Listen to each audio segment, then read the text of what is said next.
வணக்கம். மதுரை மீனவ சமையல் சேனலுக்கு உங்கள் அன்புடன் இருக்கின்றேன். எல்லோரும் நல்லா இருக்கீங்களா? இப்போது வீடியோக்குள்ளே போகிறதுக்கு முன்னாடி நீங்கள் நம்ம வீடியோவை முதல் பார்க்குறாந்தா நம்ம சேனலுக்கு மறக்காமல் சப்ஸ்கிரைப் பண்ணிடுங்க.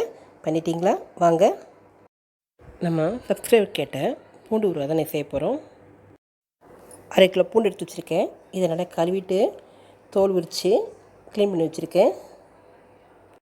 பூண்டை நாம் தினசரி உணவில் ஏதோ ஒரு வகையில் சேர்த்துருந்தோம்னா இது பிளட்டில் நம்ம கொலஸ்ட்ரால் லெவல் கட்டுப்படுத்தும்.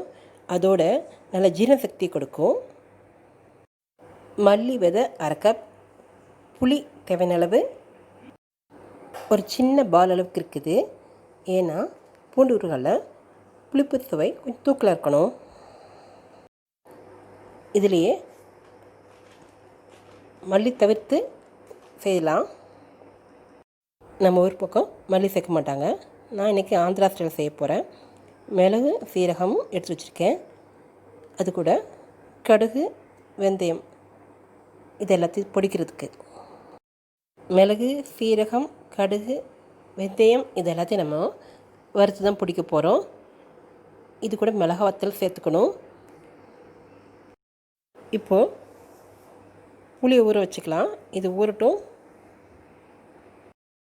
புளி வாங்கும்போது கொட்டையெல்லாம் மாய்க்குங்க. கருப்பு புளியாக இருந்தால் புளிப்பு கொஞ்சம் தூக்கலாகவே இருக்கும். இது ஊறட்டுங்க. இப்போது புளி ஊற நேரத்தில் இப்போ நம்ம எடுத்து வச்சுருக்கிறத எல்லாத்தையும் வறுத்துடலாம். நாம் இப்போது இது எல்லாத்தையும் ட்ரையாக தான் வறுக்க போகிறோம். கடாய் காஞ்சிருச்சு. முதல்ல மல்லியை போட்டுக்கலாம். மல்லி கலந்து செய்யும் போது இந்த ஊறுகாய் இன்னும் கொஞ்சம் டேஸ்ட்டாக இருக்குது. இது நல்லா சாத்தில் பிசைஞ்சு சாப்பிட்ற மாதிரி இருக்குது. வேண்டவங்க போட்டுக்குங்க. இந்த ஊறுகாயை ஒரு நாள் ஊற வச்சு மறுநாள் சாப்பிடுங்க. இது ரொம்ப ரொம்ப டேஸ்ட்டாக இருந்தது. இப்போது மல்லி வறுபட்டுச்சுங்க. இப்போ மிளகாத்தூள் சேர்த்துக்கலாம். இது எல்லாத்தையும் வறுக்கும்போது அடுப்பை சிம்மிலே வச்சு வருங்க, தீயக்கூடாது. இப்போ நல்லா வறுபட்டுச்சுங்க. இப்போது இது கூடயே கொஞ்சமாக ஒரு 1/2 டீஸ்பூன் அளவுக்கு மிளகு சேர்த்துக்கலாம்.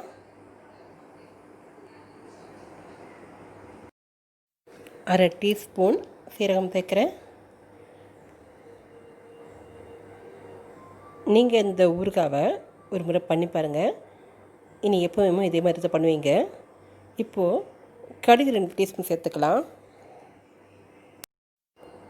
வெந்தயம் 2 டீஸ்பூன் சேர்த்துக்கலாம். இந்த பொடிகள் இந்த ஊறுகாய்க்கு நல்ல வாசனை கொடுக்கும். இது எல்லாத்தையும் நல்லா வறுக்கலாம். பொடிப்பதற்கு தேவையற்ற வறுத்துட்டோம். இது கொஞ்சம் நேரம் ஆறட்டும். இது ஆற நேரத்தில் நான் பூண்டை 2ஆக பிரிச்சிருக்கேன். ஒரு பகுதியை வதக்க போகிறேன், இன்னொன்று அரைக்க போகிறேன். இப்போது கடாய் நல்லா காஞ்சிருச்சு. நான் இதுக்கு நல்லெண்ணெய் தான் உபயோகப்படுத்துகிறேன். ஒரு 1/4 லிட்டர் அளவுக்கு நல்லெண்ணெய் சேர்க்குறேன்.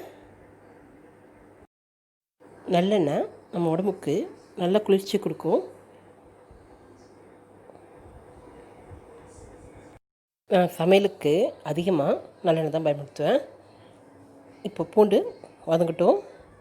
இந்த பூண்டு வதங்குற நேரத்தில் எடுத்து வச்சுருக்கிற மிளகா மல்லி எல்லாத்தையும் அரைச்சிடலாம். இப்போது அரைச்சாச்சு.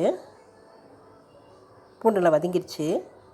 இப்போ மீதி எடுத்து வச்சுருக்கிற பூண்டு அரைச்சிக்கலாம். பூண்டு நல்லா வதங்கிருச்சு பாருங்கள். இப்போ இதை எடுத்துக்கலாம். இப்போது கடுகு 1 டீஸ்பூன், சீரகம் 1 டீஸ்பூன் சேர்த்துருக்கேன். இது நல்லா பொரியட்டுங்க. நாம் முழு பூண்டையும் சேர்க்குறோம். நாம் இதை பிசைஞ்சு சாப்பிடும்போது பூண்டு நம்ம பல்லில் கடிப்படும் போது ரொம்ப ரொம்ப டேஸ்டியாக இருக்கும். இப்போ அது நல்லா பொரிஞ்சிருச்சுங்க. நான் பெருங்காயத்தூளை ஒரு 1 டீஸ்பூனுக்கு சேர்த்துருக்கேன்.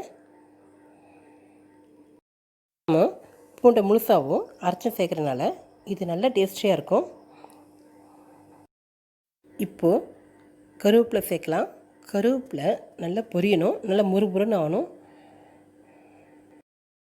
இப்போது எடுத்து வச்சுருக்கிற பூண்டு பேஸ்ட்டை சேர்த்துக்கலாம்.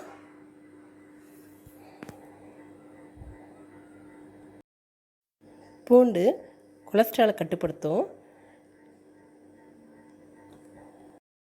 காலையில் பாலில் 4 பல் பூண்டை போட்டு நல்லா கஞ்சி மாதிரி வச்சு குடித்தோம்னா ரொம்ப நல்லது. பூண்டு நம்ம உடம்புக்கு அவ்வளோ நல்லதுங்க. இந்த பூண்டு ஊறுகாவை நம்ம சாதத்துலேயும் போட்டு சாப்பிட்லாம். அதே நேரத்தில் ஒரு தயிர் சாதத்துக்கு தொட்டுக்கவும் ரொம்ப ரொம்ப அருமையாக இருக்கும். இதை பார்த்துட்டு மறக்காமல் ஒரு முறை ட்ரை பண்ணுங்கள். இப்போது முழு பூண்டையும் அதில் சேர்த்துக்கலாம். நாம் ஏற்கனவே ஒரு முறை பூண்டை வதக்கினால சட்டுன்னு வதங்கிடும். நல்லா சவக்க வறுக்கணும்.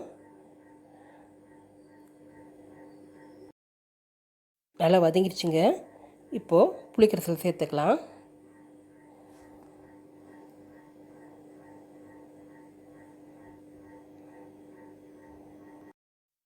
புளியை ரொம்ப தண்ணி சேர்க்காதீங்க, கொஞ்சம் திக்காகவே கரைச்சிக்குங்க.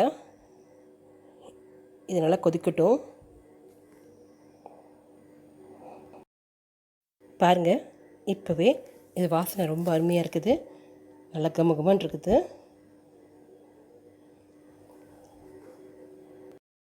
இது ஓரளவுக்கு கெட்டியாயிடுச்சு. இப்போ எடுத்து வச்சுக்கிற பொடியும் சேர்த்துக்கலாம். இது எல்லாத்தையும் கிண்டி விடலாம்.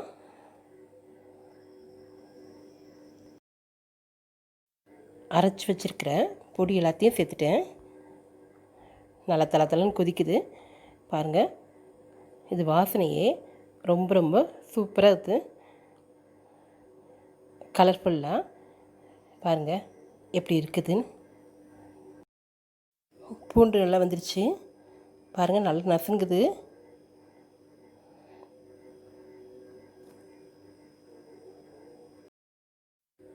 இதை வதக்கி சேர்த்தனால சீக்கிரம் வந்துருச்சுங்க. நல்லா மாவு மாதிரி இருக்குங்க.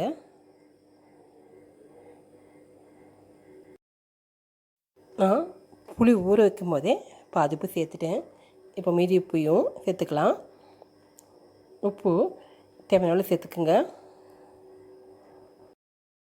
உப்பை 2 முறை பிரித்து போட்டிருக்கேன். அளவுக்கு அதிகமாக உப்பு சேர்த்தாலும் ஊறுகாய் கறிக்கும் பார்த்து சேர்த்துக்குங்க. இந்த ஊறுகாய் கெட்டு போகாமல் இருக்கிறதுக்கு நான் எலுமிச்சை ஜூஸ் சேர்க்க போகிறேன். எலுமிச்சை பழத்தை கட் பண்ணி அப்படியே அதிலேயே புழிஞ்சு விட்டுக்கலாங்க.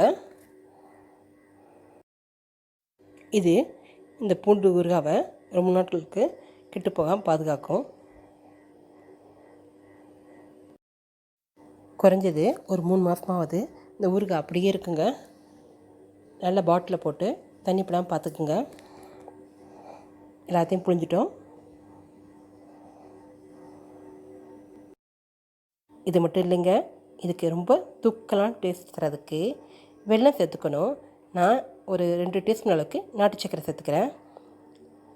இனிப்பு பிடிக்கிறவங்க சேர்த்துக்குங்க, இல்லைன்னா அப்படியே சாப்பிட்லாம். இப்போவே இது நல்ல வாசனையாக அருமையாக இருக்குங்க.